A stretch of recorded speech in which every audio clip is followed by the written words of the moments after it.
This is Dr. Matt Barber of Alabama Orthopedic Clinic. We are proud supporters of Ransom Reprogram, Ransom Ministries, and all of the good work that they do in our community. If you would like to learn more about us, check us out at alortho.com or barbertotaljoint.com. You can also hear more from me personally on the Ortho Real podcast. Thank you again for allowing us to be involved with Ransom Ministries and all of the great work that they do. Hey, welcome to the Ransom Experience. My name is Matt Armbruster, Executive Director of Ransom Ministries. You're going to hear stories from people that we've served and people that serve alongside us, as well as those that we partner with throughout our community. You're going to hear about decisions they made throughout their life and things that happened through different avenues of their life that caused them to go down a path that they didn't see themselves going. And then also those decisions that they have to make on a daily basis to stay away from those decisions that they made in the past. Ransom Ministries empowers people to utilize their God-given gifts and talents in their career and for their community. All along the way, we learn how to help those close to us and also maybe even help ourselves. This is real. This is raw. This is Ransom. With every star, we are born again. Open your heart, spend less time in your head. This show is brought to you by Ransom Recycling, your #1 choice for electronic recycling in Mobile, Alabama. Help reduce waste in our landfills by recycling all of your unwanted, unused, and non-working electronics. Ransom Recycling is a division of Ransom Ministries that is helping to put men and women back to work. Check out ransomministries.com for a complete list of acceptable items. Drop-offs and pickups can be easily scheduled through the website. Please note that we are not accepting TVs at this time. Ransom Recycling, open 8 to 3 Monday through Friday. Help our planet while helping men and women re-enter the workforce. With every star, we are born again. Open your heart, spend less time in your head. Hey, welcome to the Ransom Experience. I hope you enjoyed last week's episode as we had a few different stories from our story day at our Ransom Reprogram class. We had one lady that shared that same day that was a little bit longer, so I decided to make her a whole episode. Her name is Brandy. She has a great story, a lot of things that she wanted everyone to hear, so I decided just to put it in this episode. I hope you enjoy it, and so here's Brandy, and she's going to bring her story to you. So my name is Brandy Dickinson. I was born in Mobile, Alabama on October 16th, 1989. I had my mom and dad. I was born a twin, me being baby B and unknown about. My mom had no idea that she was having twins. She went into labor at 26 weeks and actually had my brother at home.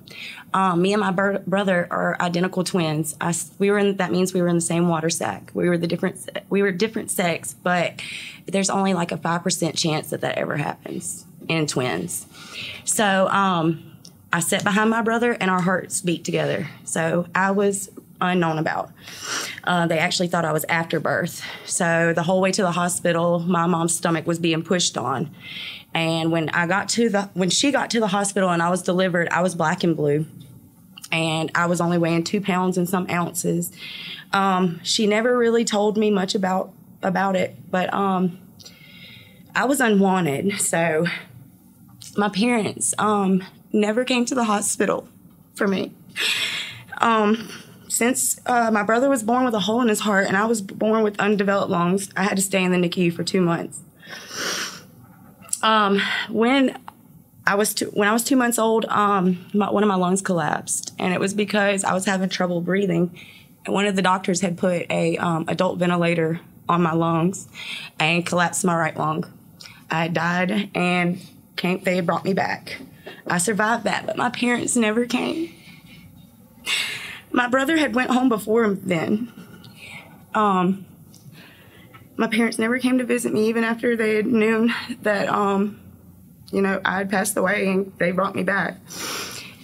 They didn't come and pick me up. I ended up staying at the hospital until I was 6 months old, and my aunt Erlene took me home in an incubator.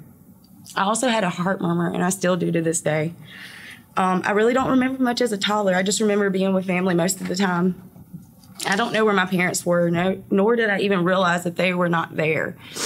I was a child. I just remember being with family. I would get shipped off to Mississippi or Florida. My family went all the way to Louisiana, and my dad's side of the family was a very big family. So I was always with a different family member. I don't remember my parents until I started kindergarten, and my grandmother made me go live with them. I remember them getting married when I was 6, and we lived in the same town that I grew up in. Everything was okay as far as I remember, but everybody always felt really sorry for me. Every time I went somewhere, they would just be like, bless your heart, bless your heart. And I'd be like, why? But it was the ways that my parents treated me. I was treated like the redheaded stepchild. My brothers and sisters got to do whatever they wanted. They didn't have punishments, and I was treated horribly. I was abused by my dad, and my mom did nothing to help me, not once. I just couldn't understand why she wasn't, why she didn't want to protect me or anything. So I just thought, slowly later on in life, I thought that's the way all kids got treated. I was always looking for a way out, even at a little age. I planned on running away. I just didn't know what to do. I just never wanted to be at home. I was so sick of being treated like that. Like I said, I thought my life was normal.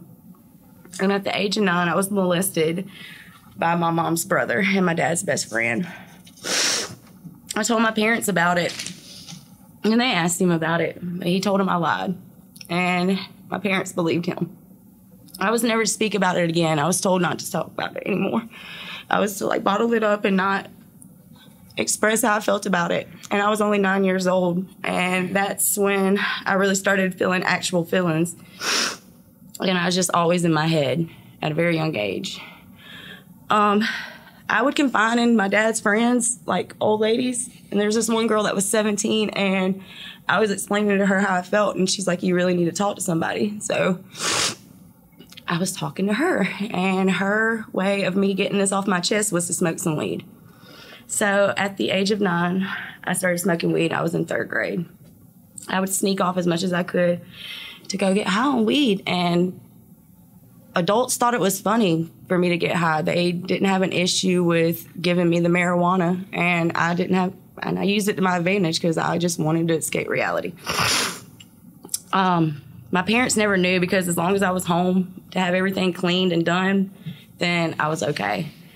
At the age of 12, I started babysitting kids in the neighborhood after school and for the summertime, and to support my weed habit. So I could buy weed at the age of 12. And at one point, I was watching 7 kids during the summer. There came a weekend where I was just tired. I was young and just tired of babysitting, and it was a lot on me. So I told the lady I didn't want to babysit, but she had ended up wanting to go off and party. And she was like, I got something for you. Well, I thought it was going to be marijuana, and it was cocaine. I had no idea about cocaine. My parents never told me about drugs. I was very sheltered towards drugs and everything. And I was very sneaky with what I was doing, so I didn't ask my parents. I did the cocaine. I was 13 at that time. And I just remember freaking out. It made me feel like my heart was going to explode. I quickly learned that coke wasn't something I wanted to that I didn't want to do. I wanted to come down from it. It really freaked me out. I ended up staying in the bathroom the whole time I was babysitting their kids. Their kids were 4 and 6, and I was 13. I did not watch them kids while I was high on cocaine. And when the parents got home, I told them that, and they laughed. They thought it was funny that I was freaking out and tripping about being on drugs, but I was scared. Okay, I did not like cocaine. I've only done it 2 times in my whole life. So that wasn't my drug of choice. I was babysitting the same kids from my neighborhood still, and I was at 14 at this time, and I decided to take them to the skating rink for for a lockdown. And this was on Hillcrest Road at Sunshine Skating Ring. They had lockdowns from 7 a.m. to 7 p.m. You paid like $10 and you got to stay there all night. While I was there, an older kid offered me ecstasy, 2 blue dolphins. He actually gave it to me, and I took them both at once. I had no idea what I was doing, and back then ecstasy was really strong, and when it kicked in, I freaked out. So I felt good, but I didn't really know what to expect. I was be happy one minute and then crying the next. I remember calling my mom, and I didn't want to get in trouble for taking the ecstasy, so I lied to her and told her I was just upset about something. And I just remember her asking me why I sounded like a robot. Like, why are you talking like that? And I'm just like, nothing. So I called the lady that had given me the cocaine and got her to come pick me and the kids up, and I left the other kids there. I'd forgot these other kids' children at the skating rink. And that's how I lost my job as babysitter. Okay, and then all I could think is back to my parents' house. No weed or anything to escape my mind. No more money to buy the weed. I was at the age now nobody wanted to give it to me anymore. It wasn't funny, you know. I had a habit. And so I called my grandmother, and I told her that I was using drugs. I told her that I was using drugs, and she came and got me, and she didn't let me go back to my parents' house, which was great for me. It worked out in my favor, with being honest. So I'm living at my grandparents'. Everything's going great. I was loved there. They never made me feel unwanted. I loved my grandmother. One day my mom had called and wanted me to come visit her. And I loved my mom because she was my mom. I just knew that she was my mom, and I did want a relationship with her, but I was happy that she had actually called me and wanted me to come. I'm not really sure of her intentions, why, but she had called me and wanted me to come visit her, and I was down for it. So I decided to walk. I didn't have a ride. I was only 14, and they only lived a mile down the road from my grandparents. So some kids from the neighborhood had informed me that there was a trail that shortened the mile, so you didn't have to walk all the way around Glenwood. If you're from Fairview, pretty much, well, you're from Fairview, so you know how Glenwood is. So there's a trail that went down you can go down the train tracks, and you cut through this cow pasture. I get to the cow pasture, and there is shrooms everywhere. And I decided that, I'd heard kids talking about the shrooms, and I was like, oh, I want to experience this. So I decided to eat the shrooms right out the cow poop. Yeah, right out the cow poop. And needless to say, I didn't make it to my mom's that day. I went home and I tripped alone. I really liked it. I liked tripping on shrooms. It was just like, Mother Nature's drug. It was free too. So I would see like the plants growing and everything. I just really liked it. And as soon as I came down though, I was like, I want to share this with everybody. So I started getting the shrooms. I would go at 5 o'clock in the morning, right after daybreak, before I got on the bus, pick caps, take them to school and sell them. I was making close, like between $250 to $500 a week at school by selling these shrooms. One day, Mr. Bryant, he was our assistant principal at our middle school. I was in middle school too, middle school selling drugs. And he calls me to the office, and that day I decided not to, I don't remember what had happened, but I did not bring any shrooms to school that day, so I didn't get caught. But it was serious enough that I could have. I stopped. One of my friends had told my grandmother about it, and I had lied to her, and I'd felt bad.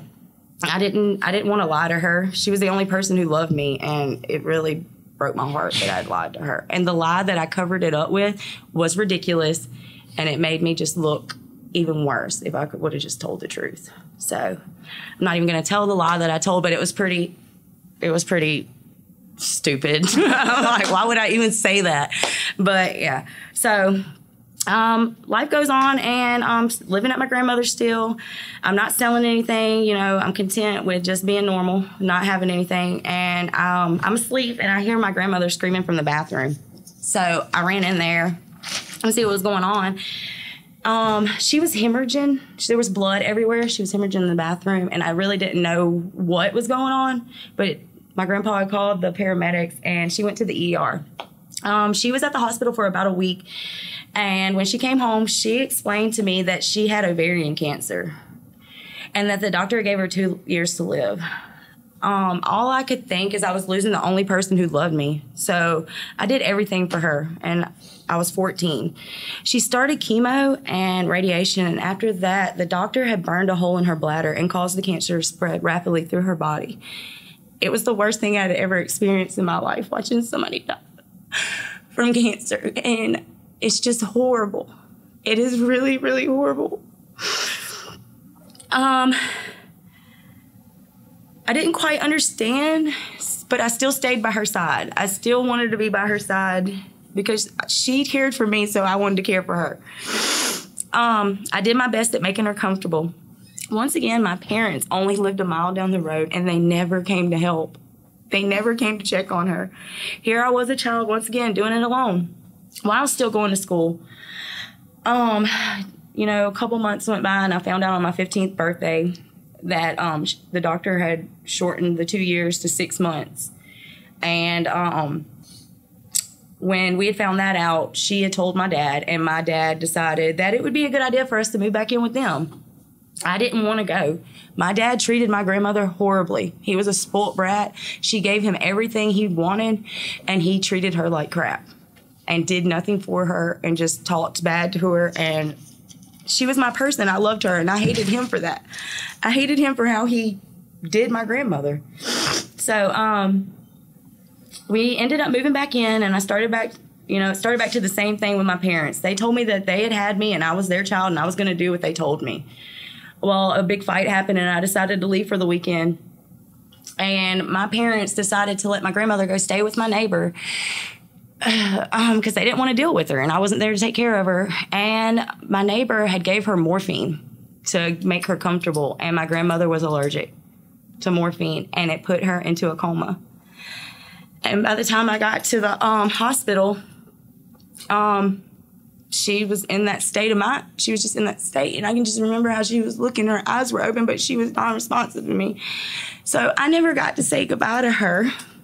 My grandpa signed her over to hospice, and I don't know if y'all are aware of what hospice is, but they give you no life support. They just make you comfortable until you pass.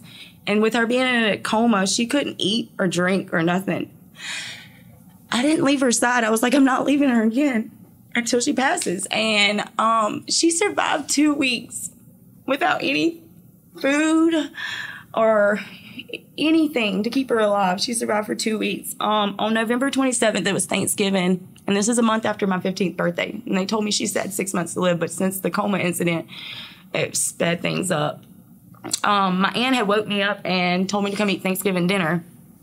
On my way home with them, they got the call that she had passed away. So I didn't know how to deal with it. I looked at it like, as like she was waiting for me to leave, or she didn't want to say goodbye like that. I don't know why she died after I left, but I stayed there because I wanted to be there while she had left. So she passed away, and I didn't really know how to deal with it, but that got me closer to my grandfather. Me and my grandfather got really close, and I was staying with him, and my mom and dad made up a reason for me to come back home. They said that it didn't look right for a 15-year-old to be living with her grandfather alone. They made this big ordeal, so I moved back in with them. But I started taking up for myself against my parents. I wasn't going to be treated that way anymore, and I was sitting. I was okay. I was an okay child, and how could you only care for me part-time? Not that they even cared. They were only, I guess it was, I don't really know. I don't know why I got treated the way I did. So, I'm in high school now, and I was living the life, I wasn't really doing any drugs or anything. I was just having fun. School, weed, and weekends, I lived for it. It was awesome. So school passed by quickly. I discovered the beach, and that was my peace place. So anytime I got gas money, anytime I got the chance to go, my friend Ashley got her car at 6:16, and we was gone. It was no ifs, ands, or buts about it. I would pack up a tent and sleep on the beach if I had to.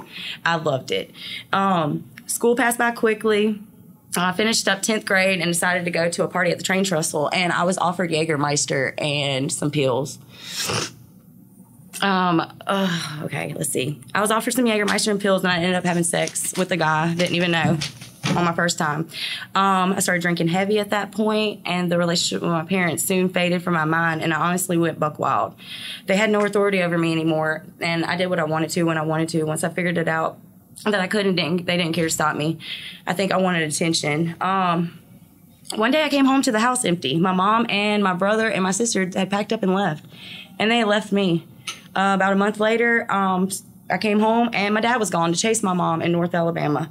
So they had abandoned me for 2 months at this point with no food, no money, and the power got turned off.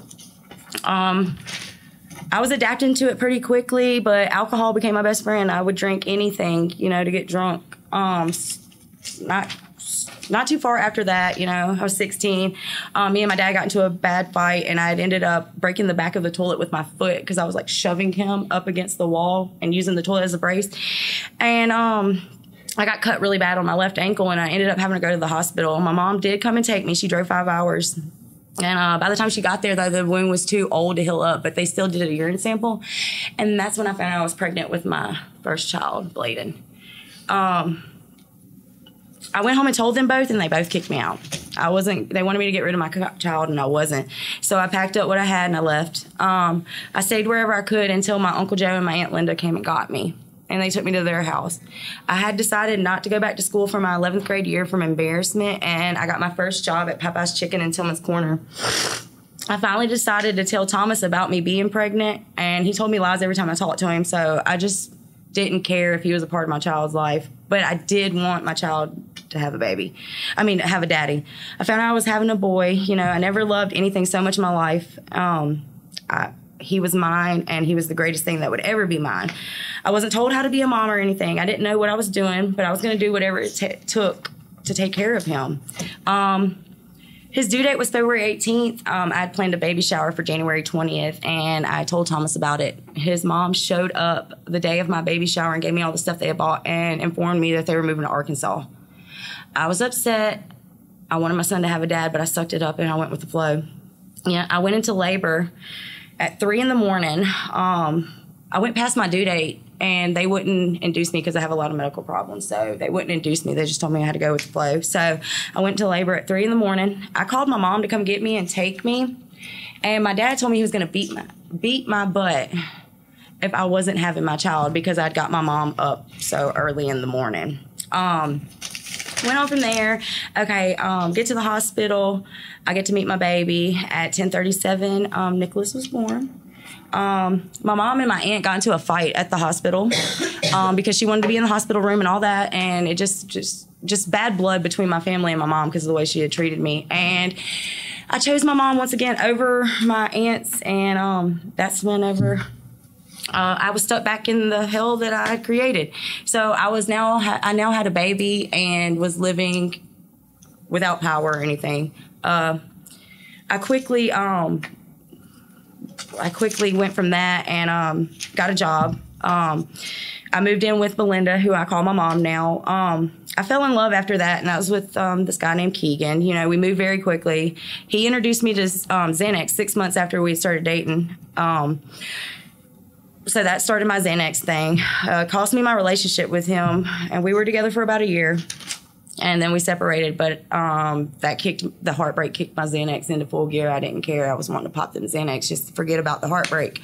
I wanted to black out. On one of my blackout binges, I ran into PJ. I didn't pay much attention. I did not like him, but he ended up being the father of my children. We were together for 3 years before he went to jail, and I had woke up in jail and didn't know how I got there, and that's when I got my first felony and being in the wrong place at the wrong time. I pleaded guilty to that felony, a couple of felonies, and I got my youthful offender. So that was in 2010. A month later, I found out that I was pregnant. On November 2nd, in 2011, my first daughter was born, Bailey Jade Pelfrey. PJ went to jail again when Bailey was 6 months old. He was sentenced to 180 days, but he ended up getting out 3 months before then. I got pregnant the night he got out of jail with my third daughter. On May 4, 2013, Paisley Brooke Pelfrey was born. And me and him, our relationship just went sour because he thought that it wasn't his child. So we were just roommates that happened to have kids together. We hooked up on Valentine's Day, and I ended up pregnant with my fourth child, which is on November 11th, 2014. Breland Faith Pelfrey was born, and I was diagnosed with postpartum. I was given Ativan for that, and I was medicated every day. PJ soon goes to jail for drug charges. I took him back. That's when he started snatching my kids, and that's when the abuse started. Like, I was always being abused, fighting for my kids.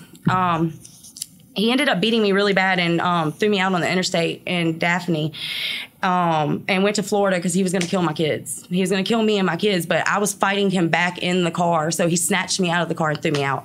24 hours later, the police had gotten him and told me to come pick my kids up from Pensacola and that he was going to jail. I didn't press charges, so they released him. I stayed, and not even a week later, it happened again. I still stayed, but I decided to pack up all my kids, pack up all my stuff, and just leave. And I did that for 9 months. I was working. Brent showed up. It was Father's Day weekend. He wanted to see his kids, and I was like, okay. Well, he never showed. I dropped him off at his mom's. He never showed up. I had a protection order against him at this time, so the reason why he didn't show up is because he went to jail for domestic violence in Daphne. When I refused to press the charges, the state picked it up, so I didn't have to be there as a witness. And the state of the state of Alabama actually charged him for the domestic violence. I fell for his crap again, and he got work release 3 months before he was released. Okay. Sorry, y'all. But yeah, so that's some of my story, and y'all know where it goes from there. I ended up getting an indictment charge, and I got on probation for that. And after I broke my leg and got on opiates, I slowly just went cold turkey off the pills, and I was having withdrawals, so I started doing meth, and I lost my mind within 3 months and was spun out and violated probation, and that's why I ended up at the Home of Grace. I hope that Brandy's story blessed you as much as it did us. I was so glad to hear her tell her story. I know she was real nervous going into it, and she even said that it took a lot for her to get up there and do that, and I appreciate her courage to do that. I hope that you are blessed by it. I hope that you will share this podcast with your friends. You'll subscribe to it. Listen to all our other ones from past students and partners that we have, as well as those that work with us. We'll bring you another story next week, and we can't wait till then. So until then, we'll see you next week. Too many days in the darkness without a glimpse of the light. Running tired and broken and scared, but I swear I'll never give up the fight.